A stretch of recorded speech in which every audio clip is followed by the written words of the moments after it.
Hello friends, welcome to my channel. आज मैं बताने वाली हूँ एक ऐसे सब्जेक्ट के बारे में जो आपके दिमाग में पूरा हलचल मचा देता है, जो आपको टेंशन दे देता है। आप सभी सब्जेक्ट की तैयारी करते हुए भी टेंशन में रहते हो कि क्यों इस सब्जेक्ट की वजह से शायद मेरा कम मार्क्स आ सकता है। तो मैं बताने वाली हूँ करंट अफेयर्स के बारे में। जो लोग करंट अफेयर्स पढ़ रहे हैं, चाहे वो मंथली पढ़ रहे हो या ईयरली पढ़ रहे हो या पर डे पढ़ रहे हैं, मतलब हर डे का करंट अफेयर्स नोट कर रहे हैं या फिर रिवाइज कर रहे हैं मोबाइल से। और जो नहीं कर रहे उनके लिए भी कुछ बताने वाले, नहीं कर रहे वो भी ठीक है, जो कर रहे हैं उनके लिए भी अच्छा है।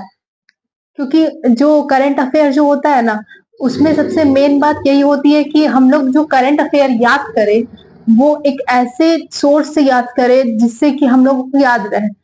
क्योंकि करंट अफेयर अगर आप सभी सब्जेक्ट कर रहे हैं तो आप सभी सब्जेक्ट पे ध्यान दो। आप एग्जाम से पहले भी करंट अफेयर कर सकते हैं। एग्जाम में बहुत से बुक आते हैं, जैसे कि वार्षिक वार्षिक करंट अफेयर्स, वार्षिकांक करंट अफेयर्स, ये सब आते हैं। वो सब आपको हेल्प करते हैं, आप उसको पढ़ो। या फिर आपको तो हर जगह पर, चाहे आपको अड्डा से या फिर कहीं भी आपको टेलीग्राम पे बहुत ज्यादा करंट अफेयर्स एग्जाम से पहले मिल जाते हैं। हर रोज पीडीएफ हो जाता है टेक्स्ट बुक से भी। तो आप किसी एक सोर्स को पकड़ो। करंट अफेयर्स क्या होता है, मतलब करंट अफेयर्स मतलब जो मेंस में भी आया और प्री में भी आया, तो आप वैसे करंट अफेयर्स को कवर करो। यानी कि अगर आप आईपीएल 2023 देख रहे हो तो उसके बारे में सब चीज जान लो। एक सोर्स को उठाओ, उसके बारे में सभी चीज जान लो, यही आपके लिए अच्छा हो। क्योंकि आप तैयारी कर रहे हो प्री प्लस मेंस दोनों के लिए। ऐसा नहीं कि अभी करंट अफेयर्स करा, प्री कर लिया, फिर वही करंट अफेयर्स पढ़ो मेंस के लिए। तो आप अच्छे से जो भी चीज पकड़ो ना, जैसे आपको कुछ कुछ लोग क्या होता है ना कि वो लोग करंट अफेयर्स का टेंशन नहीं लेते और पूरे साल अपनी 3 से 4 सब्जेक्ट, चारों सब्जेक्ट पढ़ते और करंट अफेयर्स को कुछ दिन पहले, 5-6 दिन पहले 1,000 क्वेश्चन लगा लेते हैं। करंट अफेयर से क्या आएगा किसी को आइडिया नहीं होता। वही आप, जैसे कि अगर आपके एग्जाम है सितंबर अक्टूबर में, अभी तो एग्जाम भी आने वाले हैं एमटीएस का, तो आपका एग्जाम किसी में भी हो, जैसे कि अभी आपका एग्जाम आने वाला है कि जुलाई में या फिर सितंबर में, तो आप जनवरी से पूरा कवर कर लो। एक जो भी टॉपिक पढ़ो ना उसके बारे में सभी चीज जान लो। क्योंकि आप जो भी पढ़ोगे उसके लिए आपको मेंस में, अगर आप प्री क्वालिफाई कर लेते हो तो मेंस में भी वही आएगा। और एक सोर्स को एकदम अच्छे से कर लो। टेक्स्ट बुक से पढ़ रहे हो तो टेक्स्ट बुक से करो, बुक पढ़ रहे हो तो अच्छे से बुक करो। क्योंकि अभी टेक्स्ट बुक और मैं और सब सोर्स इसलिए बता रही हूँ क्योंकि टेलीग्राम पर एग्जाम आने से पहले सभी लोग, सभी टीचर्स अपना करंट अफेयर डालने लगते हैं। बहुत सारे करंट अफेयर्स के पीडीएफ्स आपको मिलने लगते हैं। तो आप सभी सोर्स को ध्यान मत दो, किसी एक को पकड़ो और उसको ही करते जाओ। क्योंकि एक अच्छे से कर लोगे ना, मतलब एक अच्छे से हो गया, एक चीज उठा, एक क्वेश्चन पकड़ रहे हो तो उसके बारे में सब चीज जान लो। उससे मिलता जुलता, उससे रिलेटेड जो भी है ना उसको कर लो। आप अपना एटीट्यूड को अच्छे से करो, अप्रोच जितना भी उससे अप्रोच हो रहा है, कौन कौन सा क्वेश्चन अप्रोच आ सकता है, तो उसको सारे क्वेश्चन को कर लो। क्योंकि इससे आपको बहुत ज्यादा फायदा मिलेगा।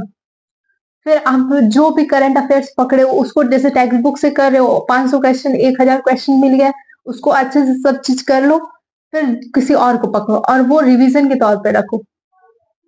जो मंथली कर रहे हैं, जो ईयरली कर रहे हैं, उनके लिए तो रिवीजन जरूरी है। और जो अभी करंट अफेयर एग्जाम आने से पढ़ते हैं, जैसे हम कुछ लोग होते हैं जिसको टेंशन नहीं होता, टेंशन मत लो। क्योंकि टेंशन लेने से क्या होता है ना, आपके जो 4 सब्जेक्ट पढ़े हैं ना वो भी गलत होने लगते हैं। तो आप जो 1,000 क्वेश्चन मिले उसको अच्छे से कर लो, फिर किसी और सोर्स को पढ़ो। और आप टेक्स्ट बुक में कर रहे हो, टेक्स्ट बुक में मिल चुका है, फिर टीचर्स का सबका एक साथ मत करना है। क्योंकि इससे आपको बहुत ज्यादा फायदा नहीं मिलेगा, आप और भटक जाओगे। एक चीज को पकड़ो, उसको अच्छे से कर लो, उसके बाद है ना सेकेंड सोर्स को पकड़ो और उसको देखो कि रिवाइज हुआ कि नहीं, कितना याद है, कितना है।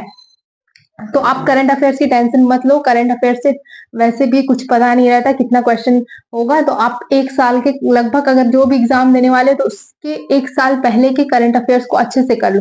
एक साल के करंट अफेयर्स को अच्छे से कर लोगे ना तो आपको कॉन्फिडेंट रहेगा। और उसके बाद आप कोई भी पीडीएफ मिल जाता है। एग्जाम्स पहले ना सभी टीचर्स पीडीएफ डालना स्टार्ट कर देते हैं, इसलिए एग्जाम से पहले जितने भी पीडीएफ आपको मिले ना, 1,000 क्वेश्चन मिल जाए, जो जनवरी से हो, जनवरी से आप जो भी एग्जाम देने वाले वहां तक का एकदम अच्छे से कर लेना। चाहे बुक पढ़ो, बुक में भी एक अपना ये बना लो, कंटेंट खुद का रख लो, कैसे लिख लिख के सब रखते हैं, मेरे पास भी है। और आप जो भी करंट अफेयर्स पढ़ो ना उसके रिलेटेड सभी क्वेश्चन कर लेना। इससे आपको बहुत ज्यादा फायदा मिलेगा, मेंस में भी मिलेगा और प्री में भी मिलेगा। प्री क्वालिफाई कर जाओगे ना, मेंस में उतना डर नहीं लगेगा। जो बीच का टाइम होगा सिर्फ उतना ही करना पड़ेगा, उसका करंट अफेयर्स करना होगा। पीछे का आपने अच्छे से अगर मेंस अप्रोच में पढ़ लिया तो आपको बहुत फायदा मिलेगा। और करंट अफेयर्स की टेंशन मत लो, करंट अफेयर ठीक हो जाएगा। करंट अफेयर पढ़ते रहो, क्वेश्चन लगाओ, एक ही सोर्स पे ध्यान देना, ठीक है।